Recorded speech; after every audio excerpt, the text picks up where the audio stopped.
Hello guys, welcome back to my channel. मैं निशा। आज मैं आप लोगों के लेके आई हूँ जो लोग भी सीटेट का एग्ज़ाम देने जा रहे हैं और आपकी जो भी लैंग्वेज आपने हिंदी ली है या फिर इंग्लिश होती है, ठीक है, लैंग्वेज आपके, और एक आपकी संस्कृत होती है। जो भी आपने दो लैंग्वेज ली होंगी, या तो आपने हिंदी और संस्कृत ली होगी या फिर आपने हिंदी या फिर इंग्लिश ली होगी, ठीक है।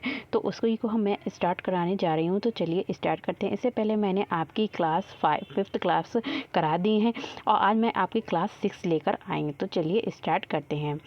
मोस्ट इंपॉर्टेंट क्वेश्चन है जो हमारे एग्जाम में पूछे जा चुके हैं और इनको मैं लेकर आई ताकि आप लोगों को पता चल जाए कि कैसे क्वेश्चंस आते हैं हमारे एग्जाम में। यहाँ पे हमारा क्वेश्चन दे रखा है, पेडागोजी का क्वेश्चन है। तो देखते हैं कि कह रहे हैं कि the one that can not be further divided into smaller grammatically meaningful components is. तो कह रहे हैं कि that one that can not be, इसमें से ऐसा कौन है जिसको हम क्या करते हैं, फर्दर डिवाइडेड नहीं कर सकते हैं स्मॉलर ग्रामेटिकली मीनिंगफुल कंपोनेंट्स में। तो वो हमारा क्या है, तो उसे बोलते हैं, हम क्या बोलते हैं, अमॉर्फिम बोलते हैं। क्या बोलते हैं, अमॉर्फिम। ये क्या होता है, जो हमारा मॉर्फिम है हिंदी में इसे हम रूपिम बोलते हैं। तो क्या है ये जो हमारा अमॉर्फिम, जो मॉर्फिम है, the smallest linguistic part of a word. ये क्या है, स्मॉलेस्ट बहुत ही छोटा पार्ट है एक शब्द का, ठीक है, शब्द का। That can have a meaning, जिसका अपना खुद का मीनिंग होता है। And can not be further divided into smaller unit, और इसको हम क्या कर सकते हैं, इसको जो होते हैं बाद में इसको जो होते हैं इसको डिवाइड नहीं कर सकते हैं। जैसे कि अगर हम हिंदी में बात करें तो यहाँ पे कह रहे हैं कि भाषा विशेष में अर्थ की सबसे छोटी इकाई, भाषा विशेष में अर्थ की ये क्या है, आपकी सबसे छोटी इकाई है जिसे हम विभाजित नहीं कर सकते हैं। तो वो हमारी क्या है, मॉर्फिम कहलाती है। नेक्स्ट हमारा क्वेश्चन है, क्वेश्चन नंबर 2 है। यहाँ पे कह रहे हैं कि Alka a student of class 3rd। देखिए यहाँ पे जो अलका लड़की है, ठीक है, of a student of class 3rd, ठीक है, क्लास 3 की स्टूडेंट है। ऑफन मेक्स अ मिस्टेक, अक्सर जो है वो मिस्टेक करती है, गलतियाँ करती है। बिटवीन किसके बीच में करती है, SH और S के बीच में क्या करती है, मिस्टेक करती है। एज अ लैंग्वेज टीचर, जैसे कि आप क्या है यहाँ पे एक भाषा शिक्षक हैं, तो योर इंटरप्रिटेशन विल बी, तो आपकी क्या इंटरप्रिटेशन होगी। तो इसमें क्या होगा, तो यहाँ पे क्या होगा, वो जो गलतियाँ कर रही है वो क्यों कर रही है, SH और S में क्यों कर रहे हैं, तो ये क्यों कर रही है, it is due to influence to delicate dialect art language. तो ये जो कर रही है वो किसके कारण कर रही है, या तो वो अपनी यानी डायलेक्ट जो है मतलब बोली के कारण कर रही है, या फिर वो अपनी भाषा के कारण कर रही है ऐसी गलतियाँ। नेक्स्ट हमारा क्वेश्चन है, क्वेश्चन नंबर 3 है। यहाँ पे कह रहे हैं कि a language teacher ask student to make a butterfly with paper by following her instruction, ठीक है। यहाँ पे फोल्डिंग हो गया है, पर यहाँ पे क्या है, आपका फॉलोइंग है। क्या है, यहाँ पे फॉलोइंग है। तो आ लैंग्वेज टीचर, यहाँ पे कह रहे हैं कि एक भाषा शिक्षक अपने बच्चों से कहता है कि मेक आ बटरफ्लाई, क्या बनाओ, एक बटरफ्लाई बनाओ, ठीक है, विद पेपर के साथ। और बाई फॉलोइंग, जो भी टीचर कर रही है उसके इंस्ट्रक्शन को क्या करो, फॉलो करो। जो भी जैसा टीचर कर रही है वैसे ही बच्चों से कह रही है कि वैसा ही आप करो, ठीक है। तो यहाँ पे करें कि दिस एक्टिविटी विल हेल्प, ये जो प्रतिक्रिया है या फिर क्रिया है, तो ये जो मदद करेगी, किसमें मदद करेगी, स्टूडेंट में ऐसी क्या चीज़ को विकसित करने में मदद करेगी। तो इससे क्या होगा, बच्चों में क्या आएगी, लिसनिंग कम्प्रीहेंशन आएगा। क्या आएगा, लिसनिंग। देखिए टीचर जैसे जैसे बोलती जाएगी वैसे वैसे बच्चे करते जाएंगे, लेकिन क्या करेंगे, जब बच्चे तभी करेंगे तब बच्चों को सुनाई देगा। तो जब बच्चे अपने सुनने पर, लिसनिंग पर फोकस करेंगे तभी वो जो है टीचर की बात को सुनेंगे। तो यहाँ पे उनका जो डेवलपमेंट होगा बच्चों का, किस में होगा, लिसनिंग कम्प्रीहेंशन में होगा, यानी कि सुनने की समझ में उनका डेवलपमेंट होगा। नेक्स्ट हमारा क्वेश्चन है, क्वेश्चन नंबर 4 है। कौन सा है, क्वेश्चन नंबर 4 है। यहाँ पे कह रहे हैं कि आ लैंग्वेज टीचर, यहाँ पे भी एक भाषा शिक्षक की बात हो रही है। Ask student collect flowers to make a flower scrapbook. देखिए एक लैंग्वेज टीचर है, तो वो क्या करे, आस्क स्टूडेंट, अपने स्टूडेंट को बोलती है कलेक्ट फ्लावर्स, यहाँ पे क्या करती है, बच्चों से कहती है कि फ्लावर्स को क्या करो, कलेक्ट करो, to make a flower scrapbook, किसको बनाने के लिए, फ्लावर की स्क्रैप बुक को बनाने के लिए। She also asks them to, और फिर ये भी कहती है, उनसे कहती है कि right the name of each flower, और हर फ्लावर का नाम लिखो। पहले तो फ्लावर्स को कलेक्ट करो, और जब आपने फ्लावर्स को कलेक्ट कर लिया है फिर उनके क्या करो, अलग अलग नेम लिखो फ्लावर्स इन देयर लैंग्वेज, ठीक है, जो भी उनकी भाषा है। देखिए किसी की भाषा अलग अलग, सबकी अपनी अपनी भाषाएं हैं, तो अपनी अपनी भाषा में नाम भी लिखो और साथ में इसके साथ ही साथ इंग्लिश में भी नाम लिखो, उसका इंग्लिश में क्या कहते हैं और आप अपनी लैंग्वेज में क्या बोलते हैं, ठीक है।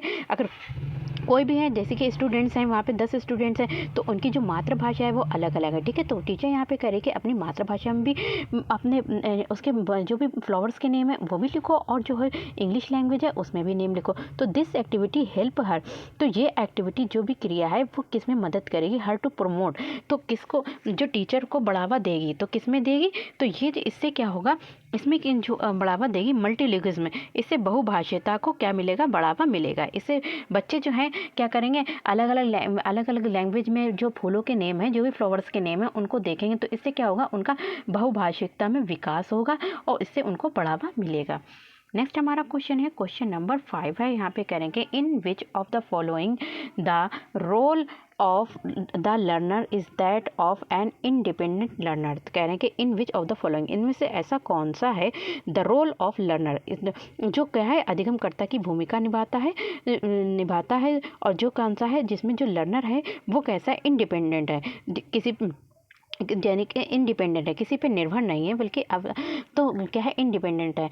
तो यहाँ पे इसका जो आंसर है, यहाँ पे कह रहे हैं कि क्या होगा, तो इसका जो आंसर है वो क्या है, ये ऐसा किस में होता है जिसमें जो होता है लर्नर जो होता है वो इंडिपेंडेंट होता है, तो वो क्या होता है, वो होता है हमारा बिल्डिंग एज आ लर्निंग एड, क्या बोलते हैं, बिल्डिंग एज आ लर्निंग एड बोलते हैं। नेक्स्ट हमारा क्वेश्चन है, क्वेश्चन नंबर 6 है, यहाँ पे कह रहे हैं कि क्रिएटिंग आ रीडिंग कॉर्नर, ठीक है। यहाँ पे एक रीडिंग मतलब होता है आपका पढ़ना, और कॉर्नर मतलब आप लोग समझते हैं कोना, तो पढ़ने का एक ऐसा कोना बनाओ इन द क्लासरूम, कहाँ, क्लासरूम में, जो भी आपकी कक्षा है उसके अंदर, तो ये हेल्प करता है। तो अगर पढ़ने के लिए एक ऐसा रीडिंग कॉर्नर बना दिया जाता है, तैयार कर दिया जाता है, तो ये बच्चों की हेल्प करता है। किस में हेल्प करता है, इसमें बच्चे क्या करते हैं, तो to provide opportunities to children to select books independently as per their interest। देखिए यहाँ पे कुछ मिस्टेक्स हो गई हैं, तो यहाँ पे टाइपिंग में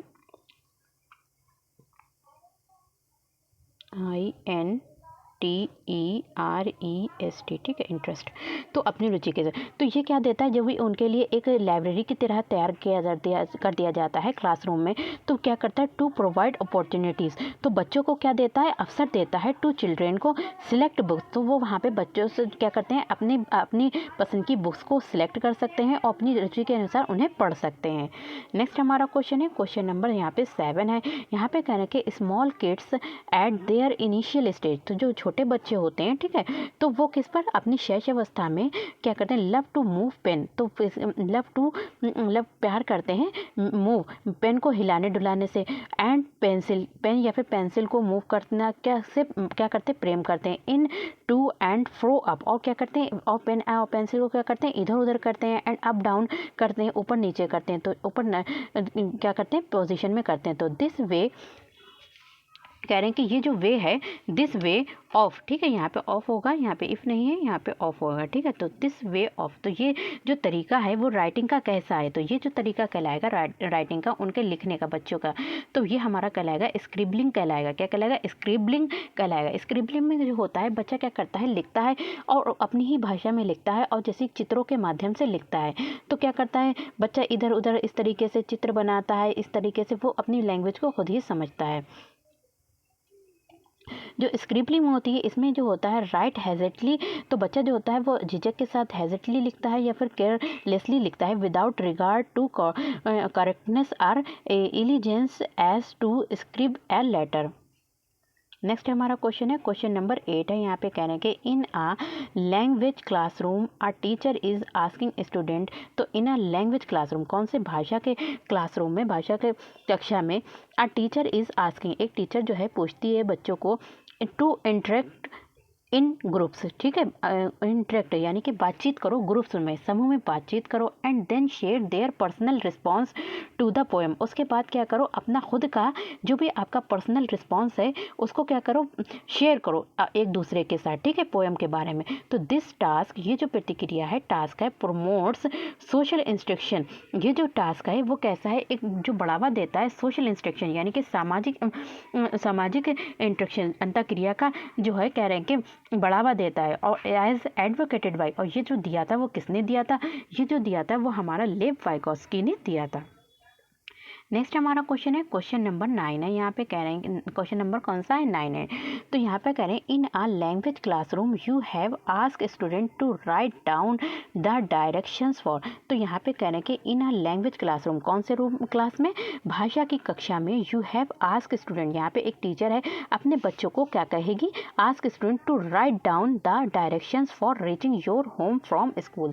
तो जो कह रहे हैं कि reaching your home from school, अपने आप जो स्कूल जाते हैं, स्कूल से घर जाते हैं, उसकी डायरेक्शंस को लिखो। When students have written down, जब बच्चे क्या करते हैं, when students have written down, लिख देते हैं the directions, they will then present their directions. तो जब वो अपनी डायरेक्शंस को प्रेजेंट कर देते हैं, प्रस्तुत कर देते हैं in pairs to each other, किसमें, पेयर्स में, एक दूसरे को पेयर्स में ईच अदर कर देते हैं, मतलब एक दूसरे को शेयर कर देते हैं, बता देते हैं एक दूसरे को। तो this activity will help to increase, तो ये एक्टिविटी जो है बच्चों में किसे बढ़ावा देगी, इंक्रीज करेगी। तो ये देगी उनकी देयर। ठीक है, यहाँ पे देयर में मिस्टेक हो गई, THEIR। ठीक है, तो यहाँ पे क्या है आपका जो है देयर में THEIR होगा, देयर। ठीक है, यहाँ पे ये मिस्टेक हो गई। तो यहाँ पे कह रहे हैं कि बेसिक इंटरपर्सनल कम्युनिकेशन स्किल्स में क्या देगी, बढ़ावा देगी। देखिए जो हमारा बिक्स होता है वो हमारा क्या होता है, इनफॉर्मल। बच्चे बताएंगे, जो भी अपनी डायरेक्शंस को बताएंगे तो वो कैसे बताएंगे, इनफॉर्मल वे में बताएंगे, अनौपचारिक वे में बताएंगे। लेकिन क्या है, कुछ चीज़ें ऐसी होती है। नेक्स्ट क्वेश्चन जो है हमारा वो कैल्प, जिसमें हम फॉर्मल तरीके से बात करते हैं। देखिए आप ऑफिस में जाएंगे, कहीं पे इस तरीके से होता है, कहीं पे हमें फॉर्मल तरीके से बात करना पड़ती है, कहीं पे इनफॉर्मल। जो भी आप अपनी फैमिली में बात करते हैं तो वो क्या करते हैं, आप इनफॉर्मल में करते हैं। ठीक है, लेकिन बट आप कहाँ जाते हैं, स्कूल जाते हैं कहीं पे इस तरीके से, तो वहाँ पे ऑफिस जाते हैं, तो इंटरव्यू देने जाते हैं, तो वहाँ पे आप किस तरीके में बात करते हैं, तो वो आपका फॉर्मल वे में करते हैं। तो नेक्स्ट हमारा क्वेश्चन है क्वेश्चन नंबर 10 है। यहाँ पे कह रहे हैं कि which one of the following activity comes under kelp, यानी कि CALP, कैल्प में आती है। तो इसमें से कौन सी एक्टिविटी है जो हमारे किसके अंदर आती है, कैल्प के अंदर आती है। तो राइटिंग बुक्स रिव्यू, ठीक है, ये हमारा फॉर्मल वे है। अगर हम बुक्स के बारे में कोई भी रिव्यूज़ देंगे तो वो क्या देंगे, उसको कैल्प में देंगे। कि ये जो होता है, जो कैल्प है वो हमारा फॉर्मल कहलाता है, और बुक्स से हमारा क्या कहलाती है, इनफॉर्मल कहलाता है। तो यहाँ पे मैंने आपके 10 क्वेश्चंस कराए हैं और मोस्ट इंपॉर्टेंट क्वेश्चंस हैं, और इन क्वेश्चंस को ज़रूर एग्जाम में देख कर जाइएगा। मिलते हैं नेक्स्ट वीडियो में। Best of luck for your exam. और जिन लोगों ने अभी तक इससे पहले की वीडियोस नहीं देखी उन्हें भी देख लीजिएगा।